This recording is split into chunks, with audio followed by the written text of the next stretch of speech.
আসসালামু আলাইকুম। যুদ্ধ বন্ধে ট্রাম্পের 15 শর্ত ইরান মানবে কি? যুদ্ধ বন্ধের জন্য ট্রাম্প 15টা শর্ত দিয়েছে, যারা মধ্যস্থতা করতেছে পাকিস্তান, তুরস্ক, মিশর। তাদের কাছে এই প্রস্তাব পাঠিয়েছে যে ইরান যদি ট্রাম্পের এই 15 প্রস্তাব মেনে নেয় তাহলে ট্রাম্প যুদ্ধ বন্ধ করবে, আর নাহলে যুদ্ধ চালিয়ে যাবে। তো 15 শর্তের অন্যতম হলো, 1 নম্বর শর্ত হলো ইরানের পোর্দো, ইস্পাহান এবং নাতানজ, এই 3টা জায়গায় পরমাণু কেন্দ্র আছে, এগুলিকে একেবারে স্থায়ীভাবে বন্ধ করে দিতে হবে। কোনো ধরনের পরমাণু কার্যক্রম চালাতে পারবে না ইরান। 2 নম্বর হলো ইরানের হাতে যত ইউরেনিয়াম মজুদ আছে সবকিছু আন্তর্জাতিক আণবিক সংস্থা IAEA এর কাছে হস্তান্তর করতে হবে। 3 নম্বর হলো ইরান কোনো ধরনের দূরপাল্লার ক্ষেপণাস্ত্র তৈরি করতে পারবে না। এটা আলোচনার মাধ্যমে কত দূরের ক্ষেপণাস্ত্র ইরান তৈরি করতে পারবে সেটা নির্ধারণ করে দিবে। এটা হয়তো 1000-1500 কিলোমিটার রেঞ্জের, তার বেশি যাওয়া যাবে না। 2000 কিলোমিটার, 5000 কিলোমিটার যাওয়া যাবে না। কারণ এই কিলোমিটার রেঞ্জ পাল্লার, ব্যালিস্টিক পাল্লার কিলোমিটার রেঞ্জ এটা নির্ধারণ করে দেওয়ার কারণ হলো, গত কয়েকদিন আগে ভারত মহাসাগরের এই একটা দ্বীপে আমেরিকার এবং ব্রিটেনের যৌথ একটা ঘাঁটি আছে, দিয়াগো গার্সিয়া দ্বীপ। সেখানে ইরান হামলা চালিয়েছে। সেটা ইরান থেকে 4000 কিলোমিটার দূরে ওই ঘাঁটিটা। এখন এতে আতঙ্কিত হয়ে পড়ছে ইউরোপ এবং আমেরিকা। এই জন্য এই নতুন শর্ত জুড়ে দিয়েছে যে ইরানের ব্যালিস্টিক ক্ষেপণাস্ত্রের রেঞ্জ তারা ঠিক করে দিবে।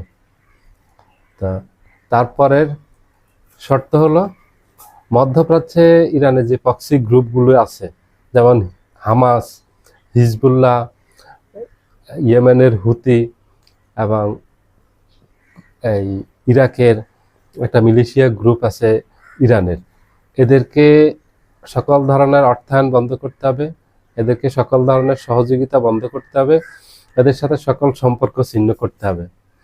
4 নম্বর অন্যতম দাবি হলো হরমুজ প্রণালীকে সব সময়ের জন্য উন্মুক্ত রাখতে হবে।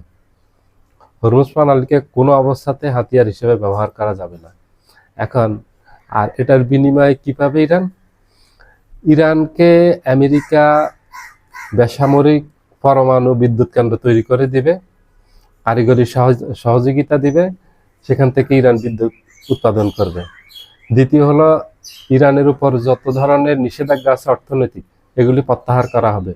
তৃতীয়ত হলো, ইরানের বিরুদ্ধে ভবিষ্যতে আর কোনো আক্রমণ করা হবে না, এই গ্যারান্টি দেওয়া হবে, এবং তার উপর ভবিষ্যতে কোনো ধরনের বাণিজ্যিক অর্থনৈতিক নিষেধাজ্ঞা দেয়া হবে না।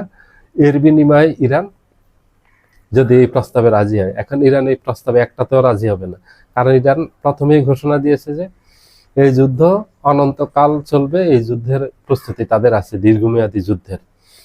এখন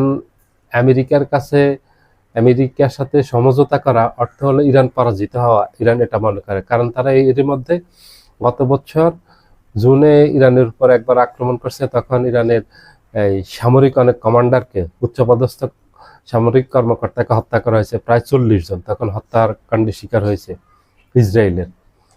এবং এই বছর হঠাৎ করে আলোচনা চলাকালীন সময় ইরানের উপর আক্রমণ করছে, সেখানে ইরানের সর্বোচ্চ ধর্মীয় নেতা সহ এবছর সামরিক প্রায় 25 জন কর্মকর্তা নিহত হয়েছেন, এবং তারপরে আরো নিহত হয়েছেন ইরানের জাতীয় নিরাপত্তা পরিষদের প্রধান আলী লারিজানি সহ গুরুত্বপূর্ণ আরো কিছু কর্মকর্তা নিহত হয়েছেন। তো ইরান এত কিছুর পরেও এই ধরনের শর্ত মেনে নিবে না, কারণ হলো এই যুদ্ধ এখন ইরানের নিয়ন্ত্রণে। এখন এই যুদ্ধের লাগাম হলো ইরানের নিয়ন্ত্রণে, এটা আমেরিকার নিয়ন্ত্রণে নেই, ইসরায়েলের নিয়ন্ত্রণে নেই, এবং এই যুদ্ধ এখন একেবারে আমেরিকা ইসরায়েল পরাজিত হয়ে গেছে। আর ডোনাল্ড ট্রাম্প বিশেষ করে এই যুদ্ধ বন্ধের জন্য ব্যাপক তৎপরতা চালাচ্ছে। যুদ্ধ একেবারে 1 সপ্তাহ হওয়ার আগেই, পূর্ণ হওয়ার আগে, যুদ্ধ এখন 4 সপ্তাহ চলতেছে।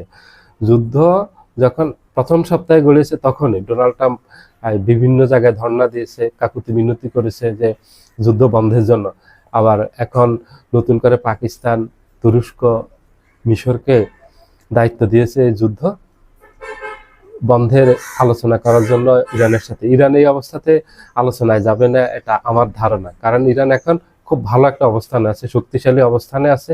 যুদ্ধের নিয়ন্ত্রণ ইরানের হাতে, ডোনাল্ড ট্রাম্পের হাতে হলে, নেতানিয়াহুর হাতে নেই, অন্য কারো হাতে নেই। কারণ হলো এই যুদ্ধের কারণে আমেরিকা প্রচন্ড চাপে আছে, ডোনাল্ড ট্রাম্প, নেতানিয়াহু প্রচন্ড চাপে আছে, পুরো বিশ্বের চাপে আছে।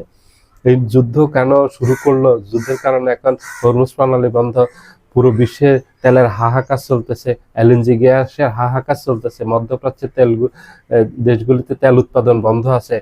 এই রুট দিয়ে মধ্যপ্রাচ্যের যত তেল এবং এলএনজি গ্যাস আছে সেগুলি বহির্বিশ্বে রপ্তানি হয় এই রুট দিয়ে। এই রুট এখন বন্ধ আজকে প্রায় 4 সপ্তাহ। তো এই জন্য ডোনাল্ড ট্রাম্প চাপে আছে। আর ইরান আমেরিকাকে খুব শক্তভাবে প্রতিহত করছে এবং পাল্টা ব্যাপক আক্রমণ করছে। আমেরিকা ইসরায়েলকে নাস্তানাবুদ করে দিয়েছে। ইরানের কাছে আমেরিকা পরাজিত হয়েছে, ইসরায়েল পরাজিত হয়েছে। এই পরাজিত শক্তির সাথে ইরান কোনো ধরনের চুক্তি করবে, আপোষ করবে, এটা আমি বিশ্বাস করি না। সবাই ভালো থাকবেন। আল্লাহ হাফেজ।